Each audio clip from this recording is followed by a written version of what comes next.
Welcome, fellow wanderers of Middle-earth. Today, we venture into the ancient forest to uncover the tale of one of Tolkien's most enigmatic creations, the Ents. These shepherds of the forest played a crucial role in the War of the Ring, yet their history stretches back to the dawn of Middle-earth itself. So, let us delve into the wooded realm of these tree giants and unravel the mysteries of their long and leafy existence. Our story begins in the depths of time before the awakening of elves or men. In those early days, Yavanna, the Vala responsible for all growing things, spoke to Manwë, the elder king. She foresaw that the newly created children of Iluvatar elves and men would have dominion over her beloved creations, the plants and animals of Middle-earth. Concerned for their safety, she pleaded with Manwë. Would that the trees might speak on behalf of all things that have roots, and punish those that wrong them. Manwë, moved by her words, consulted with Iluvatar himself. And so, it was decreed that when the firstborn, the elves, awoke, the Ents would awaken too. These beings would be the shepherds and guardians of the forests, possessing great strength and a deep connection to the natural world. The Ents were unique among the peoples of Middle-earth. Neither fully plant nor fully animal, they combined aspects of both. As Treebeard, the oldest of the Ents, describes himself to Merry and Pippin, "I am not altogether on anybody's side because nobody is altogether on my side, if you understand me.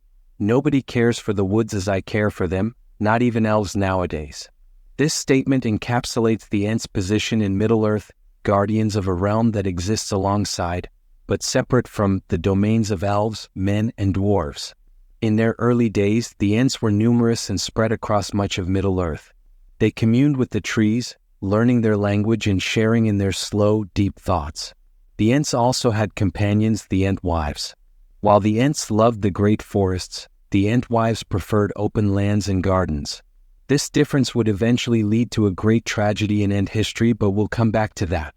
The Ents played significant roles in many of the great events of Middle-earth, though often unseen and unrecorded by other races.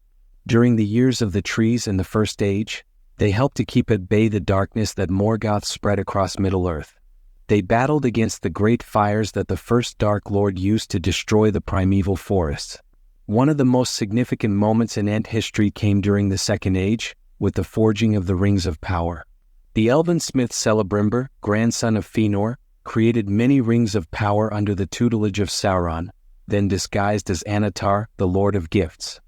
Among these were the 7 rings for the dwarf lords and the 9 for mortal men. But there was another set of rings, less spoken of in the histories of Middle-earth, the 4 rings for the Ent-fathers. These rings were different from the others. They were not meant to grant power or extend life, for the Ents already possessed great strength and long life.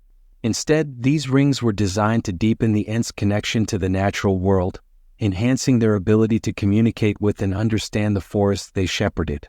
However, when Sauron forged the one ring to rule all others, the Ents realized the danger. In a moment of great wisdom and sacrifice, the Ent-fathers destroyed their rings, preferring to lose their enhanced powers rather than fall under the dominion of the Dark Lord. This act saved the Ents from the fate that befell the Nazgul, but it also marked the beginning of their slow decline. As the ages passed, the Ents faced many challenges. The growing realms of men and the industrious dwarves led to the felling of many forests. The Ents found themselves guardians of an ever-shrinking domain. But perhaps the greatest tragedy in Ent history was the loss of the Entwives. The Entwives, as mentioned earlier, loved ordered gardens rather than wild forests. They moved east, creating great gardens in the region that would later be known as the Brown Lands.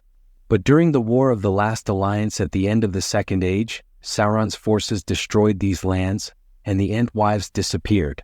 The Ents searched for them for centuries, but to no avail. As Treebeard laments, "The Ents gave them this, they do not love the great forests. But where the Entwives live and why they have left us that we do not know, and the elves do not know either." This loss had a profound impact on Ent society. Without the Entwives, no new Entings, young Ents, could be born. The Ents began a long, slow decline, becoming more tree-ish, as Treebeard puts it. By the time of the War of the Ring, many had fallen into a deep slumber, becoming almost indistinguishable from the trees they guarded. Yet even in their twilight, the Ents proved they were still a force to be reckoned with. When Saruman, once the head of the Istari, betrayed his purpose and allied with Sauron, he began to recklessly destroy Fangorn Forest to fuel his war machine. This final insult roused the Ents to action. Led by Treebeard, the Ents marched on Isengard, Saruman's stronghold. In a display of power that shocked both their allies and enemies, the Ents utterly destroyed Isengard's defenses, toppling stone walls as if they were made of sand and routing Saruman's orc army. As Treebeard said, "The Ents are going to war. It is likely that we go to our doom, but I would not have it otherwise. Long have we tended our trees, and long have they tended us, but now our paths diverge." This last march of the Ents was one of the turning points in the War of the Ring. By defeating Saruman, the Ents not only eliminated a major threat but also freed Rohan to come to Gundor's aid, ultimately contributing to Sauron's downfall. The story of the Ents is, in many ways, a reflection of Tolkien's own love for nature and his concerns about industrialization. The Ents represent the wild, untamed natural world, slowly being encroached upon by the machinations of progress. Their long memory and deep connection to the land stand in stark contrast to the often short-sighted actions of men and dwarves. Yet, the Ents are not simply an environmental parable. They embody one of Tolkien's central themes, the bittersweet nature of time and change in Middle-earth. Like the elves, the Ents are tied to an older, more magical age. Their decline mirrors the fading of magic from the world as the Age of Men dawns. But unlike the elves, who have the option to sail to the undying lands, the Ents are bound to Middle-earth. Their fate is to slowly become more like the trees they shepherd, a poignant reminder of the cost of time's passage. The Ents also challenge our perceptions of sentience and consciousness. Through them, Tolkien invites us to consider the hidden lives of the natural world around us. As Treebeard says, "I'm not going to tell you my name, not yet at any rate. For one thing, it would take a long while. My name is growing all the time, and I've lived a very long time, so my name is like a story." This idea of names as growing, living things, much like the Ents themselves, speaks to a deeper truth about identity and the accumulation of experiences over time.